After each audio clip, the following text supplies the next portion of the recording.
el rey que mandó cortar las lenguas de todos sus enemigos, Ashurbanipal, hace más de 2600 años, en el corazón del antiguo Oriente Próximo, un rey gobernó con puño de hierro y una obsesión por la dominación absoluta.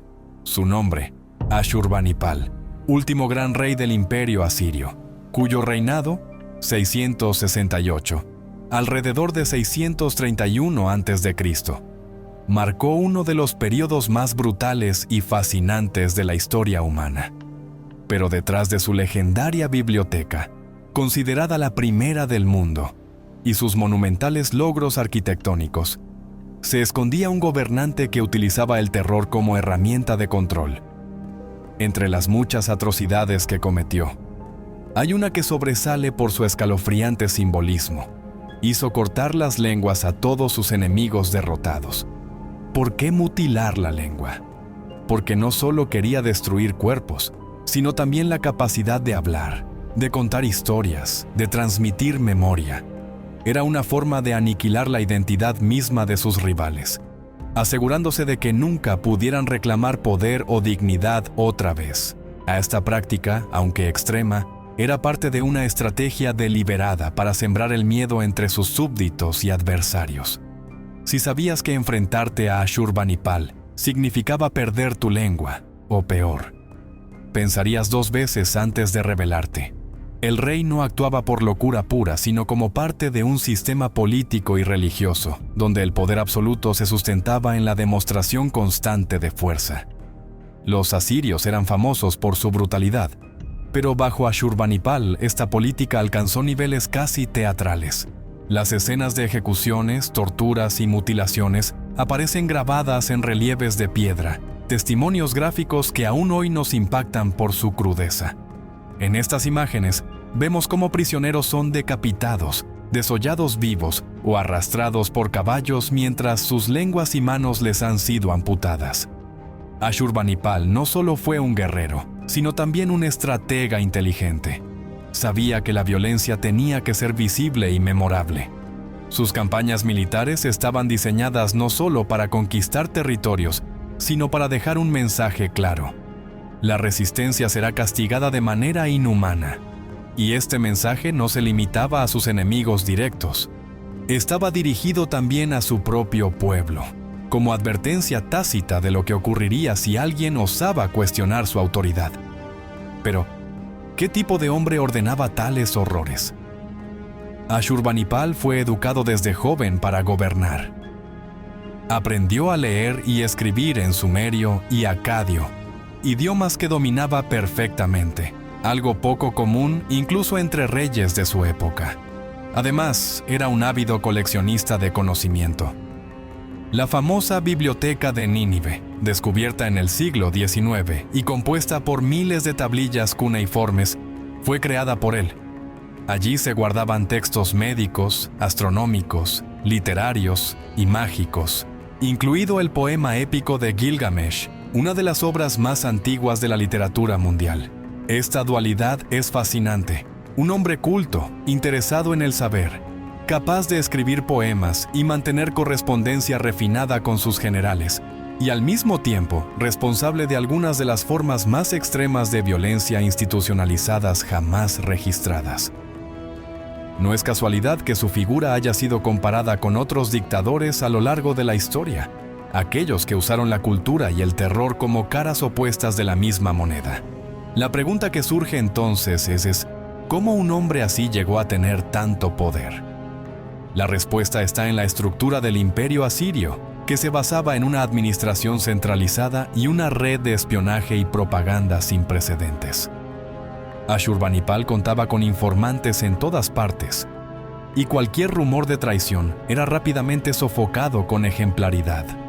Además, se presentaba ante su pueblo como el elegido por los dioses, especialmente por Ashur, deidad principal del panteón asirio.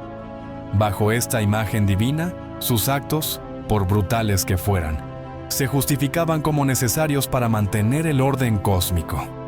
Pero incluso los imperios más poderosos tienen un límite. El legado de Ashurbanipal fue tan grande como efímero. Tras su muerte, el imperio asirio comenzó a desmoronarse. En apenas unos años, Nínive, su gloriosa capital, fue saqueada y destruida por una coalición de babilonios, medos y escitas. Fue tal la caída que hasta hoy no se ha encontrado su tumba ni ningún rastro físico definitivo de su cuerpo. Un final cruel e irónico para quien dedicó su vida a borrar la memoria de sus enemigos. Sin embargo, aunque su cuerpo haya desaparecido, su voz sigue resonando en las tablillas de arcilla que sobrevivieron al fuego y al tiempo. Esas mismas tablillas que narran sus victorias y sus crueles castigos, y entre ellas, una frase que se repite con frecuencia en sus inscripciones, que cualquiera que lea estas palabras tiemble de miedo. Esa fue su verdadera ambición, no solo conquistar tierras, sino también imponer un miedo tan profundo que perdurara por siglos. Y en cierta forma, lo logró. Hoy, miles de años después, seguimos hablando de él, preguntándonos cómo un hombre pudo reunir tanta sabiduría y tanta crueldad en una sola existencia. Ashurbanipal no nació destinado al trono. Era el segundo hijo del rey Esaradón, y en un principio, su hermano mayor, Shamash-Shum-Ukin, fue designado como heredero del vasto imperio asirio. Sin embargo, la política interna, las intrigas palaciegas y los juegos de poder entre facciones nobiliarias hicieron que Ashurbanipal fuera entrenado desde joven para ocupar una posición que, en teoría, nunca le pertenecería por derecho directo. Pero nada es definitivo en la corte asiria, donde la lealtad era tan voluble como el viento del desierto. Su padre, consciente del clima político tenso y de las constantes rebeliones dentro del imperio, decidió asegurar el futuro dinástico nombrando a Ashurbanipal como gobernante de Egipto, aunque en la práctica jamás llegó a controlar ese territorio con firmeza. Lo realmente importante no era el cargo, sino la preparación. Desde muy joven, Ashurbanipal fue sometido a una educación rigurosa, diseñada para moldearlo no solo como un líder militar, sino también como un administrador implacable y un símbolo viviente de la voluntad divina. Los asirios creían firmemente que el orden del universo dependía del rey. Él era el intermediario entre los dioses y los hombres, el encargado de mantener la paz mediante el castigo ejemplar. Y en este contexto, la crueldad no era vista como maldad, sino como justicia divina aplicada sin piedad. La violencia extrema tenía un propósito religioso y político. Recordar a todos que desafiar al rey era lo mismo que desafiar al cosmos entero. Ashurbanipal fue educado por los mejores maestros de su tiempo. Aprendió historia, matemáticas, rituales religiosos y estrategia militar. Pero también fue instruido en el arte de la propaganda, en cómo construir una imagen pública inquebrantable. En sus cartas personales, muchas de ellas conservadas en las tablillas de Nínive, se revela un hombre profundamente paranoico, obsesionado con la traición y rodeado de consejeros que competían por su favor mientras se acusaban mutuamente de conspiraciones. Uno de los aspectos más sorprendentes de su formación es que recibió enseñanzas sobre cómo interpretar los augurios. Los asirios eran expertos en leer señales del más allá, la forma de las vísceras de animales sacrificados, el vuelo de las aves, o incluso el comportamiento impredecible de ciertos fenómenos naturales.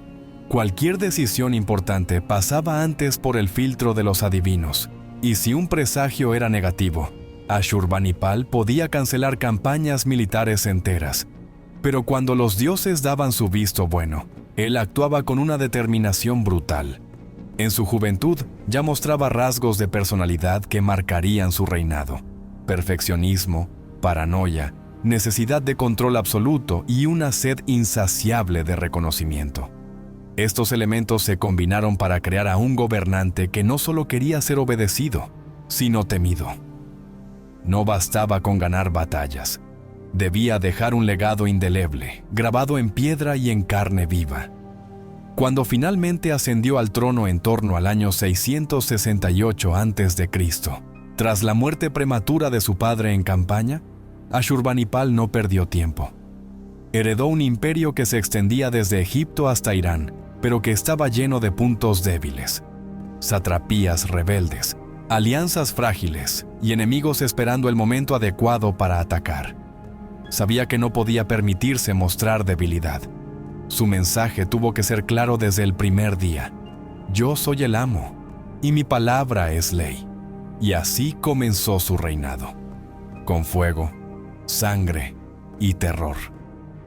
Sus primeras campañas fueron contra los rebeldes del sur de Mesopotamia, incluyendo a su propio hermano, Shamash-Shumu-Ukin, quien se había proclamado rey de Babilonia y se negó a aceptar su autoridad. Esta guerra fratricida duró años y terminó con la destrucción total de Babilonia, incluyendo templos sagrados y bibliotecas. El hermano, rodeado y sin salida, prefirió arrojarse a las llamas antes que rendirse. Un acto de dignidad que contrasta dramáticamente con la ausencia de compasión de Ashurbanipal. Este episodio marcó un punto de inflexión. Si uno de sus propios familiares osaba desafiarlo, ¿qué ejemplo daría si lo dejaba impune? Decidió que no habría límites. Ni la sangre ni la religión protegerían a quienes se opusieran a su voluntad. Las consecuencias de la desobediencia serían visibles, brutales y absolutas. Fue entonces cuando institucionalizó una serie de prácticas de terror que hoy nos parecen inimaginables. Entre ellas, el famoso corte de lenguas. Este castigo no era casual. La lengua simbolizaba la capacidad de hablar, de mentir, de conspirar, de reclamar poder. Al quitársela, Ashurbanipal no solo silenciaba físicamente al enemigo, sino que lo convertía en un recordatorio andante de lo que ocurría a quienes osaban enfrentarlo. Muchas veces, estos prisioneros mutilados eran exhibidos públicamente en plazas de Nínive, junto con otros trofeos de guerra. Cabezas clavadas en estacas, manos amontonadas como ofrendas a los dioses, e inscripciones que detallaban las atrocidades cometidas. Lo impactante es que todo esto no solo se hacía, sino que se registraba con orgullo. Las escenas están talladas en relieve en los muros del Palacio Real, donde miles de personas podían verlas. Era una especie de publicidad del poder real. Un mensaje visual que decía: «Miren lo que les hago a mis enemigos. ¿Alguien más quiere probar suerte?». Además, estas imágenes iban acompañadas de textos escritos en acadio, donde Ashurbanipal describía con detalle sus victorias y castigos. Usaba un lenguaje grandilocuente, casi épico, donde se comparaba con leones, águilas y otras criaturas dominantes de la naturaleza. Se presentaba como invencible, bendecido por los dioses y dotado de una inteligencia superior. En una de sus inscripciones más famosas escribió: «Yo, Ashurbanipal, rey de Asiria, hijo de Esarhadón, rey de Asiria, a quien los grandes dioses eligieron con amor y me dieron un reinado eterno». Este tipo de declaraciones no eran meras fanfarronadas, eran parte de una estrategia de construcción de poder. Mientras más grande era la narrativa, más difícil era cuestionarla. Y en un mundo donde la información viajaba lentamente y los medios de comunicación eran limitados, el control del discurso oficial era clave. Pero detrás de esta fachada de omnipotencia, Ashurbanipal vivía atormentado por visiones de caos y derrota. En sus cartas privadas, dirigidas a sus sacerdotes y astrólogos, expresaba preocupación constante por traiciones, enfermedades y malos presagios. Llegó a ordenar exorcismos masivos en palacio, sacrificios humanos simbólicos y rituales nocturnos para alejar a los espíritus malignos. Creía firmemente que el equilibrio del mundo dependía de él, y cualquier error suyo podría desatar el apocalipsis. Esta paranoia, paradójicamente, reforzaba su tendencia a la violencia. Si cada día que pasaba sin descubrir una traición era una victoria, entonces la vigilancia constante y el uso del terror eran herramientas indispensables. No podía permitirse el lujo de confiar en nadie, porque cualquiera podría ser el próximo traidor. A medida que avanzaba su reinado, Ashurbanipal fue consolidando un sistema de gobierno basado en el miedo, la censura y la eliminación sistemática de rivales. Sus generales y gobernadores sabían que fallar significaba la muerte o, peor aún, la humillación pública seguida de torturas prolongadas.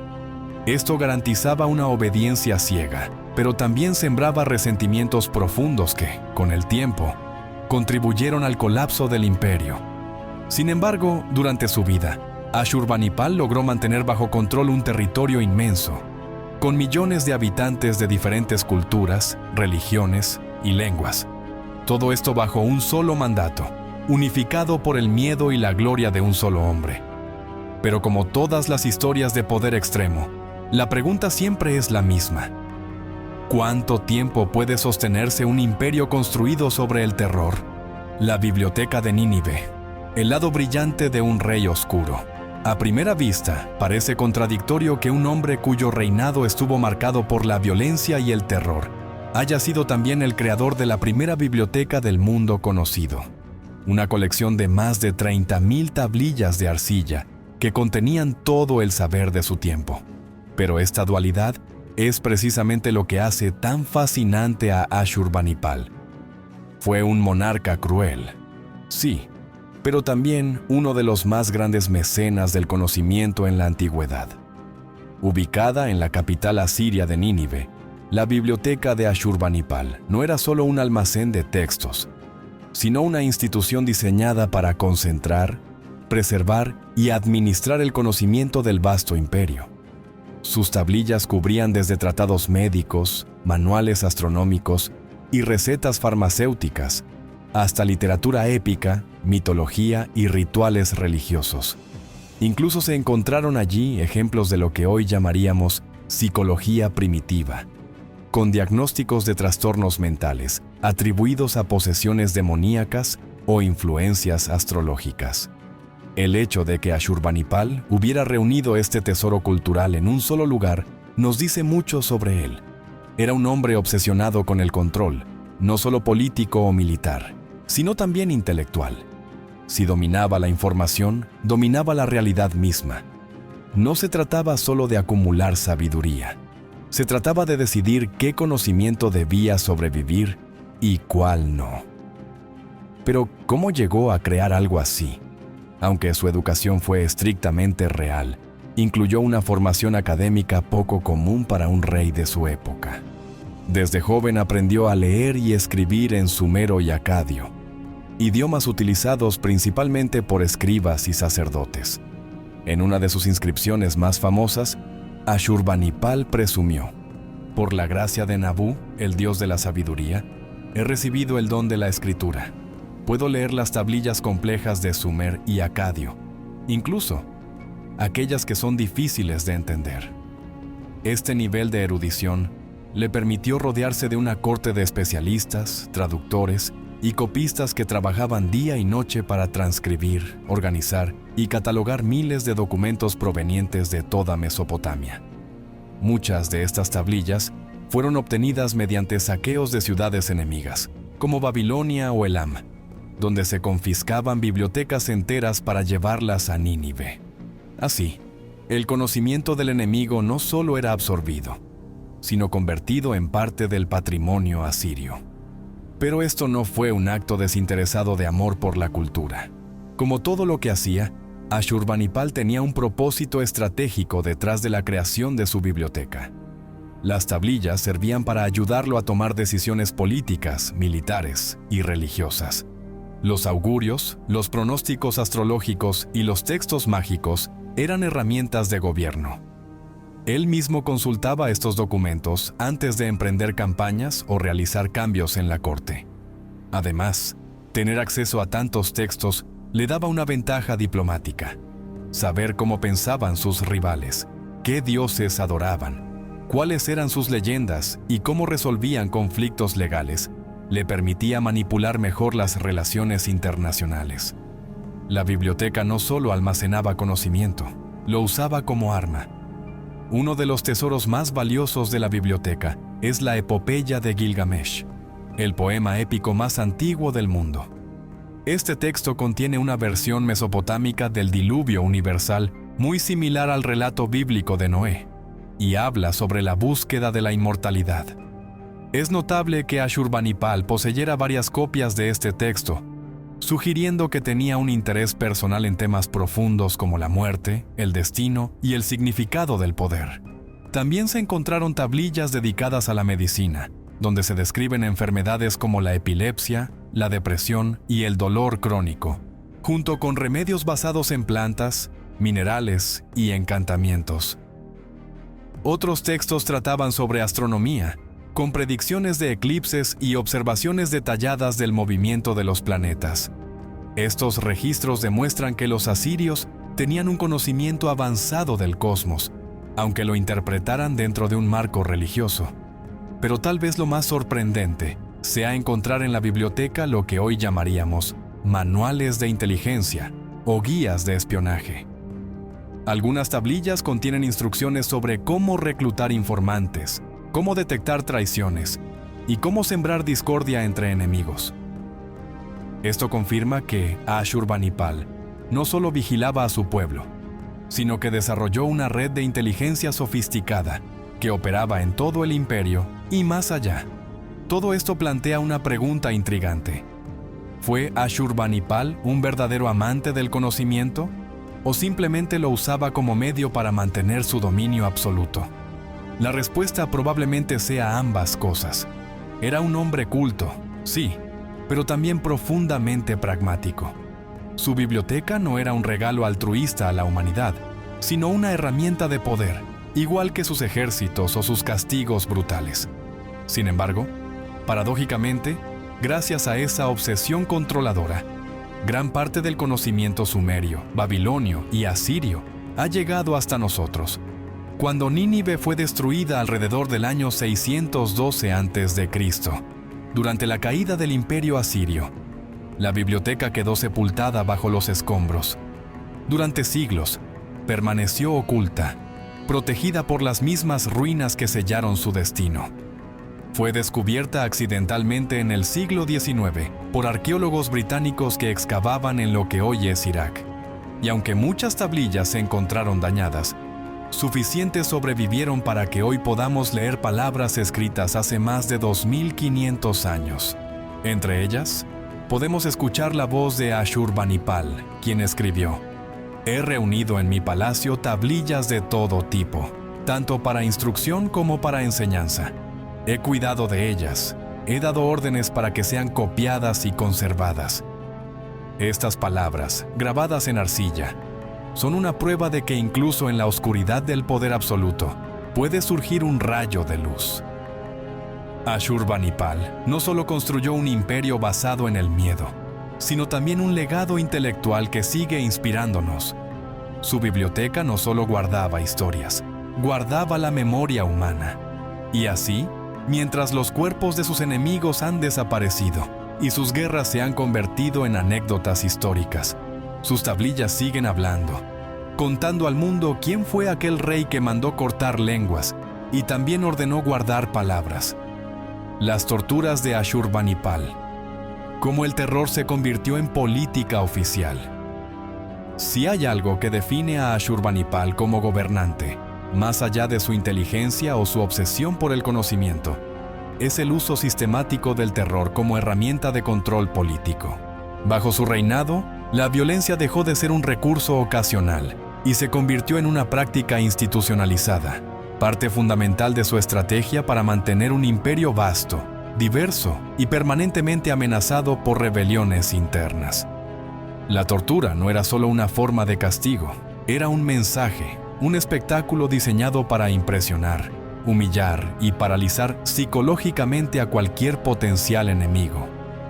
En las paredes de sus palacios, en las tablillas de arcilla y en los relatos de sus generales, queda evidenciado que Ashurbanipal no solo toleraba estos actos, los ordenaba personalmente. Una de las prácticas más escalofriantes que llevó a cabo fue la mutilación ritual de prisioneros de guerra y traidores políticos. Entre las formas más comunes de castigo estaban arrancar lenguas. Como ya hemos mencionado, uno de los símbolos más poderosos del control total sobre un enemigo era privarlo de la capacidad de hablar.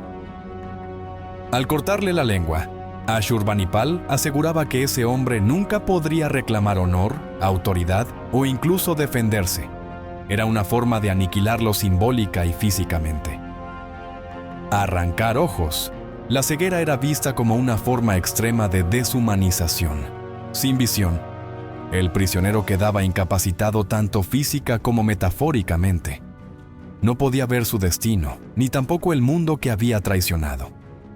Muchos de estos hombres eran luego obligados a trabajar en obras públicas o en labores serviles bajo el sol implacable de Mesopotamia. Desollar vivos. Esta era una de las formas más brutales de ejecución.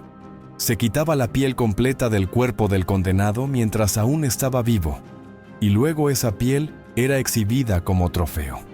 Las escenas de este tipo aparecen grabadas en relieves del Palacio de Nínive, donde se muestra cómo los cuerpos son colgados en postes o extendidos sobre estructuras ceremoniales.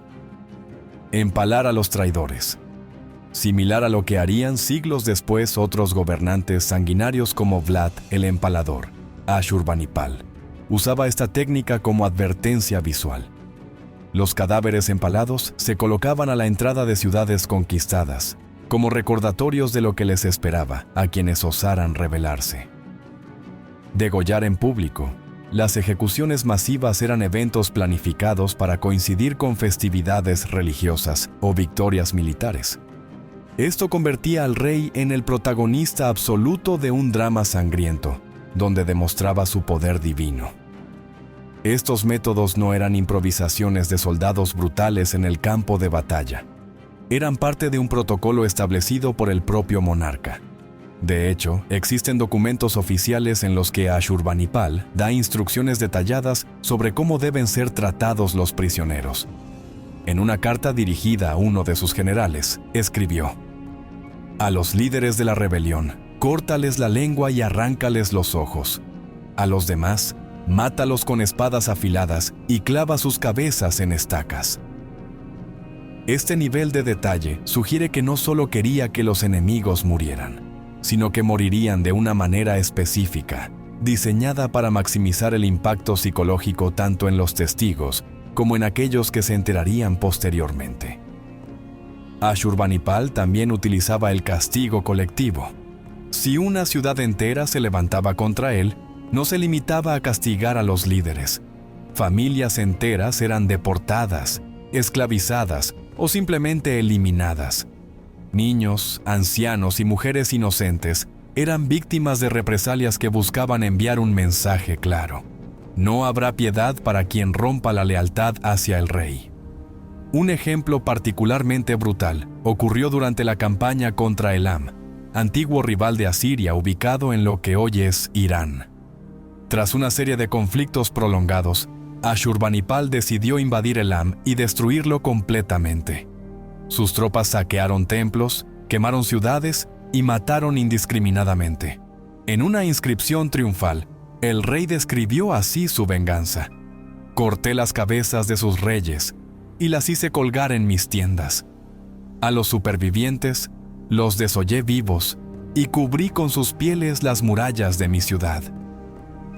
Esta frase no solo revela su sadismo, sino también su habilidad para usar el horror como propaganda. No solo quería ganar la guerra, quería que todo el mundo supiera exactamente qué le hizo a Elam. Su mensaje era claro: si te enfrentas a mí, tu civilización será borrada del mapa. Otro episodio memorable fue su guerra contra su hermano Shamash-Shumu-Ukin, quien se proclamó rey de Babilonia y rompió la alianza familiar. Durante años, Ashurbanipal lo asedió sin piedad. Cuando finalmente tomó la ciudad, no hubo cuartel. Templos fueron destruidos, bibliotecas quemadas y miles de personas ejecutadas o esclavizadas. El hermano, rodeado y sin salida, prefirió suicidarse arrojándose a las llamas antes que rendirse. Pero eso no fue suficiente para Ashurbanipal. Ordenó que se lanzaran sal sobre los cimientos de Babilonia, como símbolo de que nunca más debería levantarse como amenaza. ¿Por qué tanta crueldad? Porque en la mente de Ashurbanipal, el miedo era el único lenguaje universal. En un imperio multicultural, donde cada región tenía su propia lengua, dioses y tradiciones, la única cosa que todos entendían era el terror. Era una forma de comunicación directa e inequívoca. Yo soy el amo, y si me desobedeces, esto es lo que te espera. Además, estas prácticas tenían un trasfondo religioso.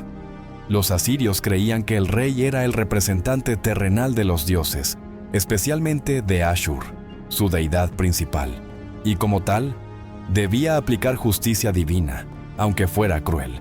Para ellos, el dolor era una forma de purificación. Matar a un traidor no era solo castigarlo, era limpiar el orden cósmico que él había alterado. Pero detrás de toda esta aparente lógica religiosa, había también una motivación muy humana: el miedo constante del propio Ashurbanipal. En cartas privadas descubiertas en la biblioteca de Nínive, se puede leer cómo el rey expresaba su paranoia ante posibles traiciones, enfermedades y malos augurios. Le escribía a sus sacerdotes pidiendo exorcismos, rituales protectores y lecturas de entrañas animales para predecir el futuro. Vivía obsesionado con la idea de que alguien dentro de su corte lo traicionaría. Y así, cuanto más temía, más violento se volvía. Era un ciclo que lo consumía. Mientras más enemigos imaginaba, más necesitaba eliminarlos. Y al hacerlo, generaba nuevos enemigos, que a su vez alimentaban su paranoia. Pero quizás lo más inquietante de todo esto es que funcionó.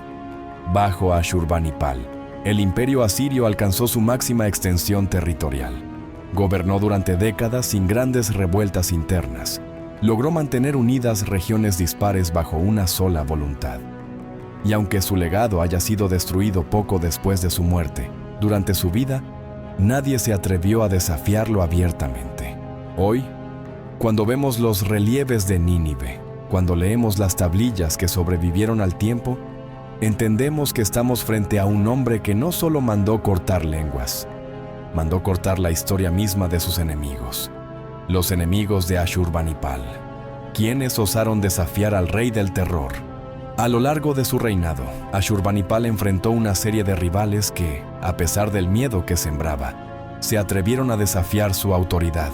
Entre ellos destacan Shamash-Shum-Ukin, su propio hermano, rey de Babilonia, quien rompió la alianza familiar y fue el blanco de una guerra brutal que terminó con su suicidio y la destrucción de Babilonia. El reino de Elam, antiguo enemigo de Asiria, cuyas ciudades fueron saqueadas y cuyo pueblo fue aniquilado como castigo por apoyar rebeliones contra el rey asirio.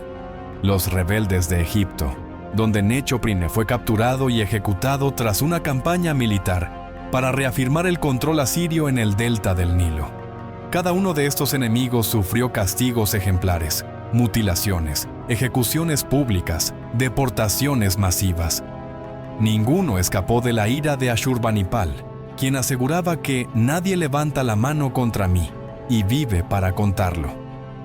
La caída del imperio asirio, ¿culpa de Ashurbanipal o destino inevitable?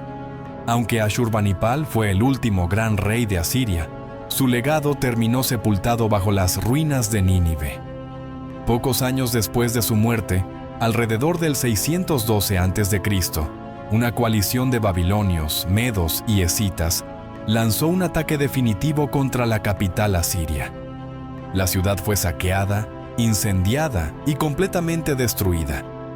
Algunos historiadores culpan a Ashurbanipal por agotar al ejército con constantes campañas y sembrar tanto miedo que generó resentimientos internos imposibles de controlar. Otros creen que la caída era inevitable. Un imperio construido sobre el terror no puede sostenerse para siempre. Sin un líder tan poderoso como él, las provincias se rebelaron, las alianzas se rompieron y Asiria desapareció del mapa para siempre. Hoy, solo quedan las tablillas, los relieves sangrientos y el nombre de un rey que lo tuvo todo y lo perdió todo. El legado de Ashurbanipal. Entre el miedo y el conocimiento, Ashurbanipal es recordado como una paradoja histórica. Un rey cruel que sembró el terror, pero también un protector del saber que creó la primera biblioteca del mundo.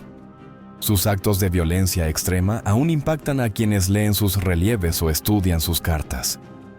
Sin embargo, su legado intelectual perdura. Gracias a él, Hoy conocemos la epopeya de Gilgamesh, textos médicos antiguos, tablillas astronómicas y una visión única del mundo antiguo. Su biblioteca fue un faro de conocimiento en una era dominada por la guerra, pero también dejó un mensaje oscuro.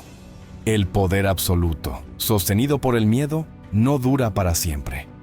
Su imperio colapsó, su ciudad fue borrada y su nombre casi desaparece de la memoria humana.